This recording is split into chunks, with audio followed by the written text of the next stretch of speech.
They say if a child is missing for more than 48 hours, hope becomes a luxury. After 44 years, it becomes a lie we tell ourselves to survive. On a quiet Tuesday morning in December, I was sitting alone on a cold park bench, watching strangers pass like I had done thousands of times before. Mothers pushing strollers, old men walking dogs, children laughing without knowing how fragile joy really is. I had learned long ago how to sit among life without fully living in it. But that morning, the impossible decided to sit right beside me. To everyone else in that park, she was just another woman taking a break before work. To me, she was the 3-year-old girl who vanished from my backyard in 1980. She had a different name now. A husband, children, a whole lifetime that did not include me. And there I was, inches away from my own blood, forced to talk about the weather because one wrong word could make her disappear again. My name is Betty Wilson. I am 87 years old. And this isn't just a story about a missing child. It's about how one lie can steal decades and how the truth, no matter how deeply buried, always claws its way back to the light. Before I tell you how my life broke apart and somehow stitched itself back together, I want you to pause for a moment. Look around where you are right now, because if what happened to me could happen after 44 years, then miracles are closer than you think. I was born in 1937 in a small town near Springfield, Missouri. Life back then was modest but full. My father worked long hours at a lumber mill by the river. My mother washed other people's clothes to keep food on our table. We were 6 children packed into a wooden house with linoleum floors my father laid himself. We didn't have much, but we had warmth, routine, and laughter. Sunday mornings smelled like biscuits and strong coffee brewed in a pot so old my mother claimed it had survived 3 generations. After church, my father bought us lime sherbet from the town square, our fingers sticky, our tongues green, listening to bluegrass drift through the air. Those memories shine in my mind like polished coins, small, precious proof that goodness once felt permanent. Even as a girl, I was a caretaker. I worried about everyone. I counted sweaters, plates of food, and feelings. My mother used to say I was born to be a mother. She was right, though neither of us understood how cruelly that gift would be tested. At 16, I fell in love with Harold Wilson, a gentle boy with kind eyes and oil-stained hands from the garage where he worked. 2 years later, we married in a quiet church ceremony with borrowed suits and handmade promises. We had little, but we had each other, and for a while that was enough. I didn't know then that happiness can be fragile. That a single unlocked gate can separate a life into before and after, and that one ordinary morning would turn love into a lifelong search. Because before that park bench, before the miracle, there was a moment, small, silent, and devastating, that changed everything forever.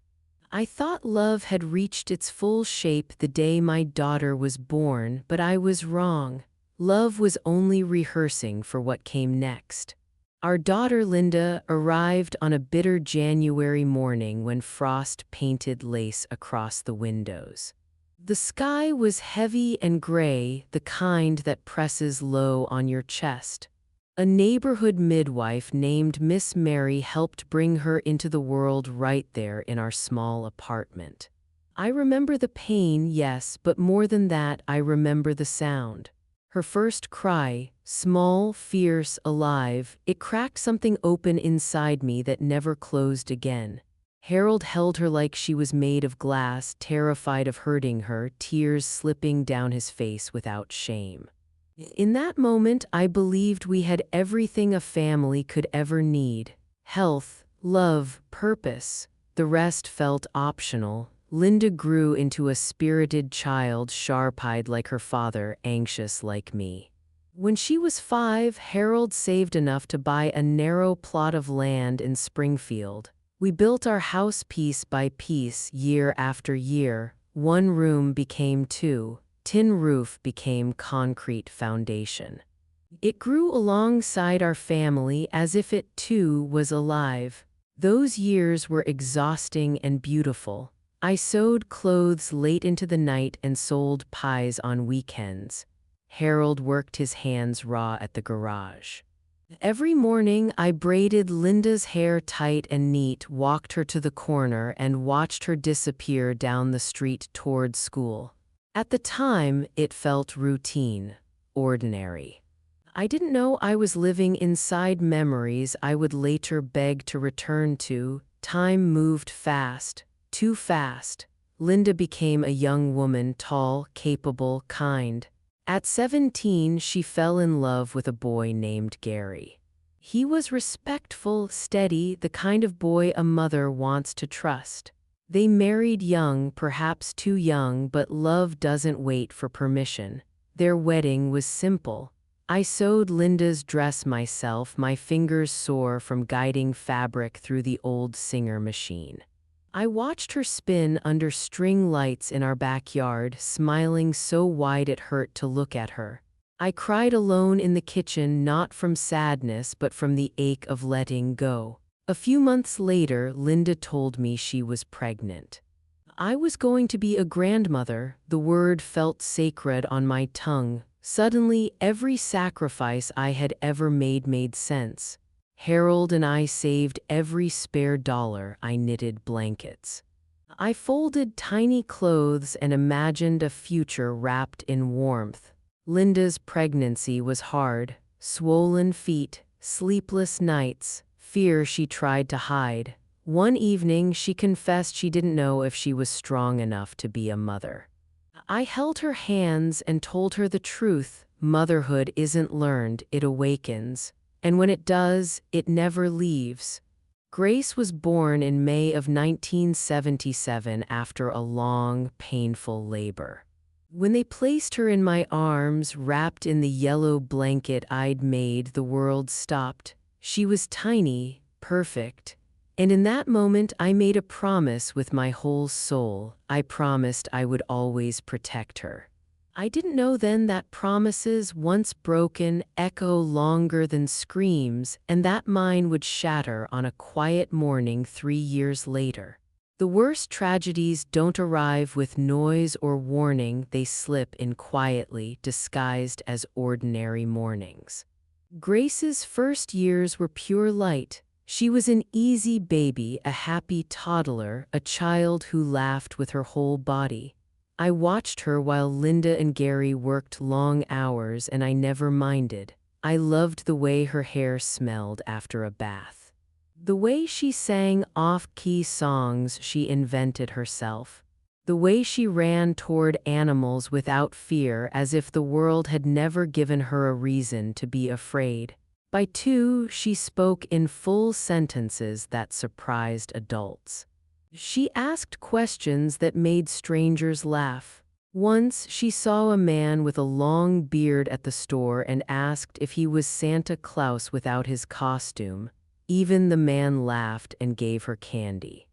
Grace had a gift. She made people softer just by existing. On the morning of March 7, 1980, she was 3 years old. That day began like countless others. I woke before sunrise, made biscuits, brewed coffee. Harold kissed my forehead and left for work. At 7:30, Linda dropped Grace off before her diner shift. Grace seemed quieter than usual, tired from a restless night. I warmed milk, sang softly, and watched her smile slowly return. Around mid-morning, we went into the backyard. Grace played with her red ball while I washed dishes at the outdoor sink. I could hear her humming, talking to herself. The yard was fenced, the gate was closed, but I hadn't latched it. I told myself I would do it in a moment. I told myself nothing would happen. That single thought, so small, so careless, became the dividing line of my life. I was rinsing the last plate when I heard the sound. Metal scraping metal, the gate opening. I turned, expecting Harold. Instead, I saw a woman I had never seen before. She stood in the sunlight wearing a blue dress, her hair tied back neatly. She was holding Grace's hand. For a second, my mind refused to understand what my eyes were seeing. Then instinct took over. I dropped the plate. It shattered on the concrete. I ran, I screamed. I begged her to let go of my granddaughter. The woman smiled, not a nervous smile, not a guilty one, a calm, confident smile. And then she said the sentence that would haunt me for the rest of my life. She told me she wanted to come with me. I reached for Grace, but the woman stepped back, pulling her away. She moved quickly, practiced. Outside the yard, a brown station wagon waited. Another person was in the driver's seat. I never saw his face. The door slammed. The car sped away. I ran after it, screaming until my lungs burned, dust filling my mouth, my legs giving out beneath me. As the car disappeared down the road, something else vanished with it, my sanity, my dignity, and my daughter's trust. I fell to my knees in the gravel, bargaining with God like a madwoman. Take me instead, take anything, just bring her back. God answered with silence. Neighbors came, police arrived. Linda collapsed when she heard. That night none of us slept. We replayed every second, searching for the moment we could undo. I was watching her. I left the gate open. I lost her. But losing Grace was only the beginning, because the real nightmare started after the world stopped searching and I refused to stop believing. When hope outlives logic, people call it madness, but for me, it was the only thing that kept my heart beating.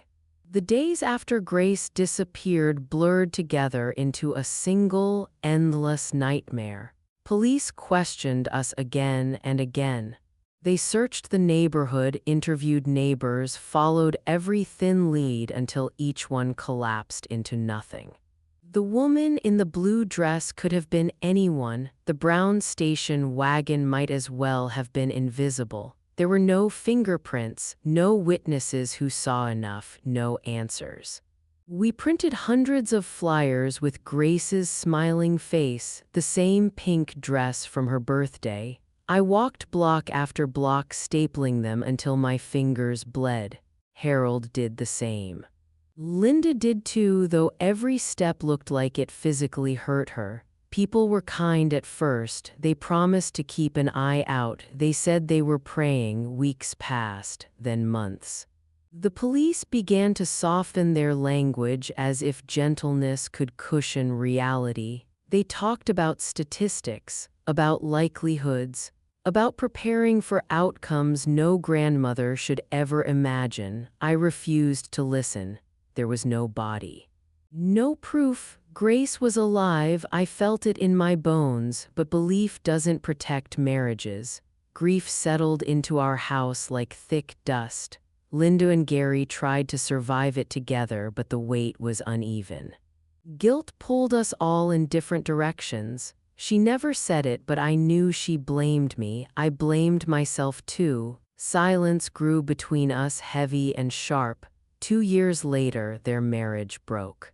Gary left town, unable to breathe in a place filled with ghosts. Linda stayed with us, hollowed out by a loss she never escaped. Our home became quiet, too quiet, no laughter, no singing, just clocks ticking and memories screaming.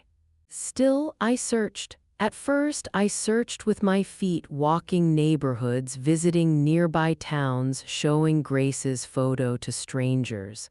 Later, when my legs weakened, I searched with my eyes, every girl, every woman.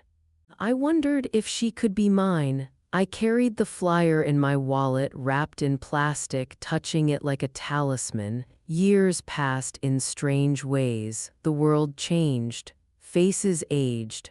Harold grew slower, Linda grew quieter. Grace stayed 3 years old in my mind, forever frozen in ruffles and song. Harold died in 2010. On his gravestone we carved the truth, a grandfather who never stopped searching. After that, it was just Linda and me. Two women bound by a shared wound, moving through life because stopping wasn't an option. People stopped asking about Grace. New neighbors didn't know the story. To the world, she became another forgotten case file. To us, she was everything. I walked every day through the park, past the church, past places soaked in memory. I looked into faces, wondering who she had become, if she was happy, if she ever felt something missing. Then, on a Monday morning in December, 44 years later, I sat down on a park bench, tired and unaware that the wait was about to end. Because sometimes, after a lifetime of searching, the miracle doesn't come running toward you, it sits down beside you. I didn't recognize her face first. I recognized the silence inside me when she sat down, the kind that only comes when something lost returns. The bench was cold beneath me, shaded by an old tree that had outlived most of my regrets. I closed my eyes for a moment, letting the sounds of the park wash over me, children laughing, dogs barking, traffic humming in the distance. Life continuing, indifferent and persistent. Then I felt it, the slight dip of the bench. Someone had sat down beside me. I opened my eyes and turned, ready with a polite smile. That's when my heart stopped. She looked like Linda had at that age, not exactly, but close enough to make my breath catch. Dark hair, familiar eyes. A presence that felt known before it was understood. She smiled kindly, the way people smile at elderly strangers, and greeted me as if we were just two women sharing a bench. Her voice nearly broke me. We talked about nothing important at first. The weather, walking before work, ordinary words stacked carefully so I wouldn't fall apart. She told me her name was Michelle, that she worked nearby, that she had children. Each sentence felt like a quiet blow to the chest. I studied her without staring, a mole on her neck. The same place Grace had won. My hands trembled, so I sat on them. I couldn't scare her. I couldn't risk losing her again. She spoke about her childhood in Kentucky, about parents who had passed away, about strange dreams she couldn't explain, of biscuits, of singing, of a concrete patio. My heart shattered and reassembled itself with every word. She remembered us, but not enough to know she remembered. I wanted to tell her everything. I wanted to scream the truth into the air. But how do you tell someone that their entire life began with a lie? That the people they loved may have stolen them? Truth is not always kind. Sometimes it detonates. When I told her my name, Betty, though some call me Betsy, her face changed. Color drained from her skin. She whispered that name like it was a memory waking up. She told me something that bent reality itself, that in her childhood dreams there was a woman who looked just like me, and in those dreams she called her Grandma Betsy. Science says memories don't last that long, but love doesn't obey science. My tears came before I could stop them. I reached into my purse and handed her the faded flyer I had carried for decades. She looked at the photo, touched her neck, whispered the truth out loud. This is me, but that's not my name. In that moment, the bench became a crossroads between past and future, and neither of us knew which direction would hurt less. But recognizing the truth was only the beginning, because proving it would change everything forever. Hope carried me for 44 years, but proof was the thing that finally broke me open. We met at the lab 3 days later, though it felt like a lifetime compressed into hours.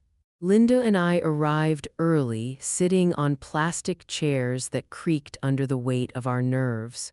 When Michelle walked in, everything inside me stilled. This time, she wasn't a stranger on a park bench. She was a possibility standing in front of us. When Linda and Michelle saw each other face to face, the resemblance became undeniable. Same eyes, same posture, same quiet intensity. They introduced themselves like strangers, though every instinct screamed they were not. Watching them shook me in a way I wasn't prepared for. A mother meeting her child after 44 stolen years. The test itself was simple, 3 cheek swabs, painless and fast. It felt absurd that decades of grief, miles of searching, and countless prayers came down to cotton sticks and lab numbers. We paid extra for faster results. None of us could bear waiting longer than necessary. The next 3 days were unbearable. Time slowed to cruelty. I checked my phone constantly. So did Linda, so did Michelle. We sent short messages, fragments of reassurance floating in a sea of uncertainty. She dreamed of patios and singing. Linda cried quietly at night. I prayed like I hadn't prayed in years. Then, early Friday morning, the email arrived. I opened it with shaking hands. Numbers filled the screen, but my eyes locked onto the conclusion. 99.99%, that number wasn't just confirmation. It was liberation. Grace was alive. She had been alive all this time. Linda ran into the room, and when she saw the screen, she collapsed into my arms. We cried like women reborn, like prisoners suddenly handed keys. Pain didn't disappear, but it transformed. Michelle arrived an hour later. She stood at the gate where she'd been taken as a child. When I opened the door, I saw grief, shock, and relief tangled together in her eyes. Inside the house, she touched the walls, the patio, the floor, finding pieces of herself she didn't know she'd lost. When Linda hugged her, there was no hesitation this time, no formality. Just 44 years of love released in a single embrace. We showed her photos, told her stories, explained everything. She listened through tears, thanking us for never giving up, for holding her place in our hearts when the world forgot. That day didn't erase the years stolen, but it gave them meaning. Because finding her was only the beginning, now we had to learn how to live with the truth together. Finding her was a miracle, but learning how to love each other after 44 years apart was the real test.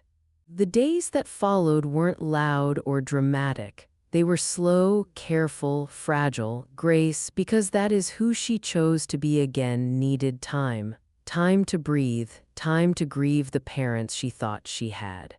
Time to understand that her entire origin story had been rewritten overnight. She told her husband first. She cried when she called me afterward, afraid he might see her differently. But he didn't.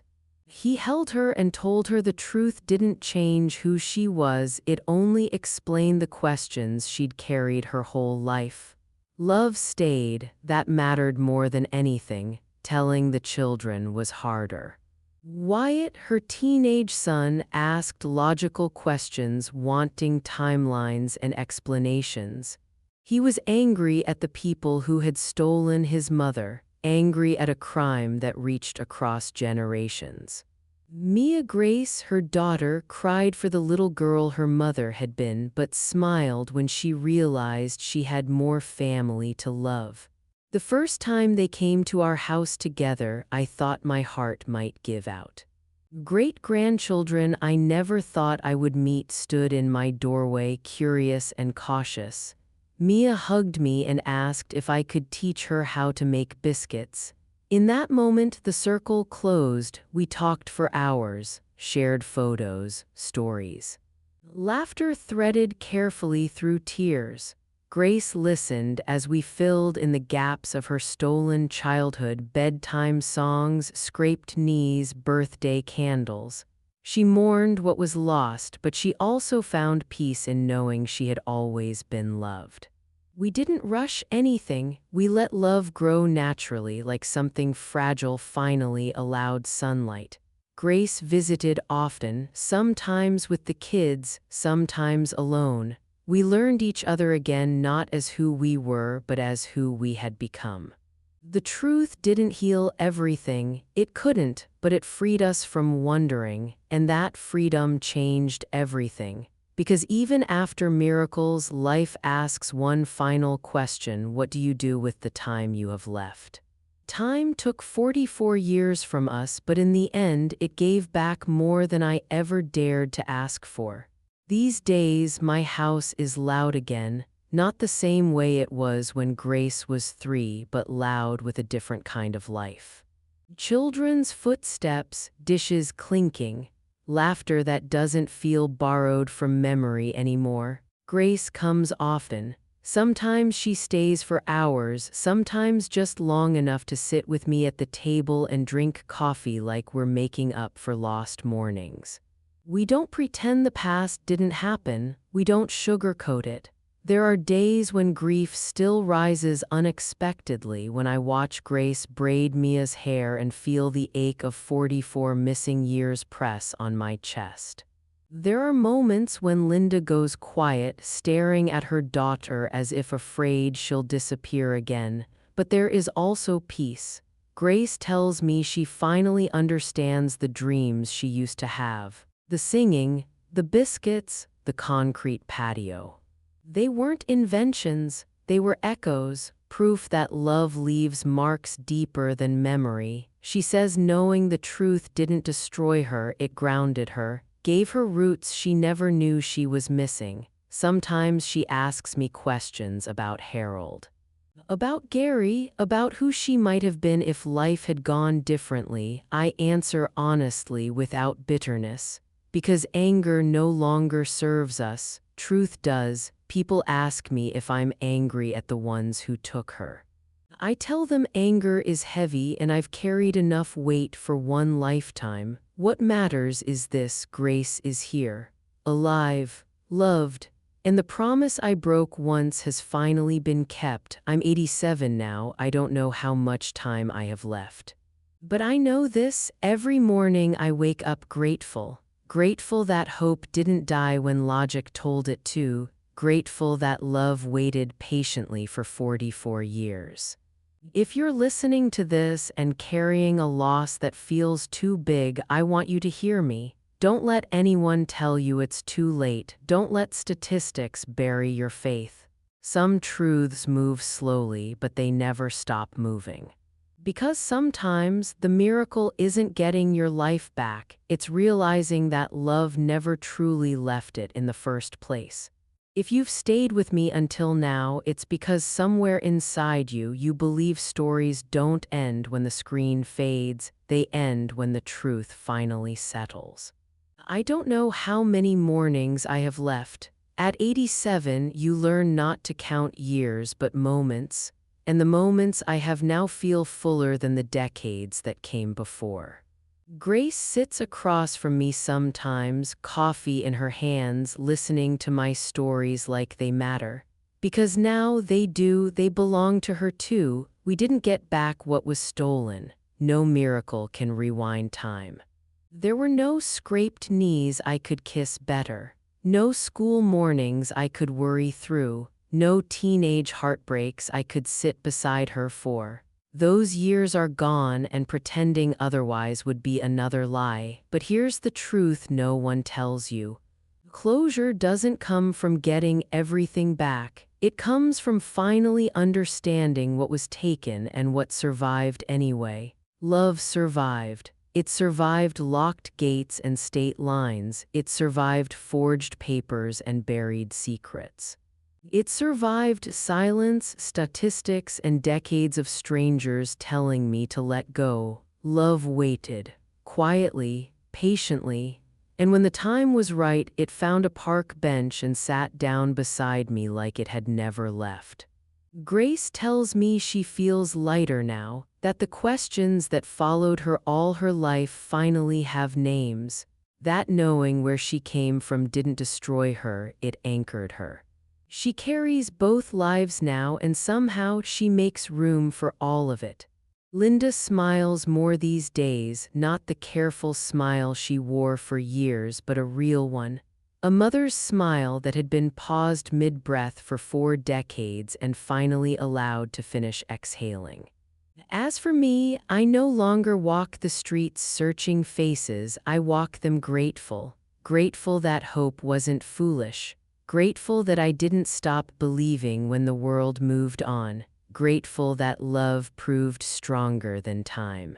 If this story touched you, I want you to do something for me. Hold your loved ones a little tighter today. Don't assume there's always more time, and if you're waiting for a miracle, don't stop.